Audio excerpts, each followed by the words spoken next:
Okay, so just out walking the dogs.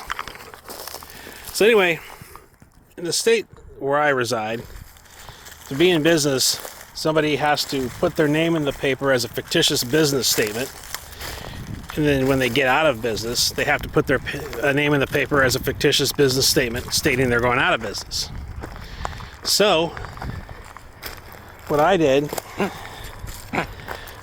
was I went through those channels to start my business, went through, got everything, done above board. And then all of a sudden I was selling orders right and left, just like hotcakes, crazy stuff. Okay, just going at it. Then one day I stopped getting orders in. I'm like, well, what's going on with that? So I'm like, okay. So anyway, I don't know if it was the material that I made. I don't know, maybe that I put on the handles. Maybe there was something wrong with the design. It wasn't popular. Maybe a few phone calls were made behind closed doors. Hey, it's not what I know, it's what I can prove, right? But anyway, the weird part is when I went ahead and I signed out of the business system. I went ahead and put my name in the paper that I was folding the business, the fictitious business statement. So I went ahead and put that in the paper. And lo and behold, literally maybe 2 days later, I get this call just from some guy with a twangy accent asking, hey, is this the knife shop? Is this the knife shop? And I'm like, well, I had a knife making business. I made some knives where I would sell them online. Why? I said, I just went out of business. I'm not selling them anymore. He said, well, I go to the fights downtown, and they have metal detectors, and I want a knife where I can carry my knife through the metal detector, And I'm like going, well, to my knowledge, in the state in which we reside, you can't have a knife that doesn't pass, it has to be detectable by metal detectors.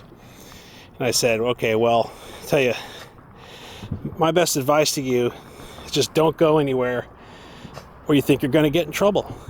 Avoidance is the best form of defense, right? And I know guys that made stuff like that. They make stuff out of carbon fiber. They'd, put the thread into the Kydex so there's no rivets that the metal detectors could be picked up. I remember Big Kitty FTW, God rest his soul, put his creations on his old YouTube channel years ago, and I don't know where he's at.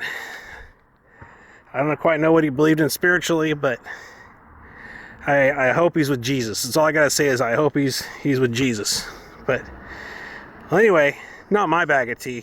I'm not doing anything that could get me in trouble like that. Well, anyway, so I told this guy, hey, just practice avoidance. Don't go where you think you're going to get in a fight. And so he said, he says, okay, thanks.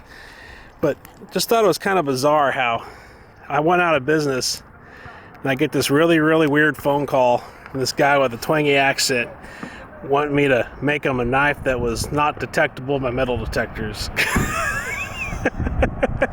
I don't know, I just thought that was so bizarre. All my time doing knives, I've run across some pretty odd things, but to me that was really an anomaly. That was pretty anomalous. I've never seen anything like that. So but anyway, just got to make some content for the channel, and don't worry about the haters, just let the haters worry about you. See you on the next one.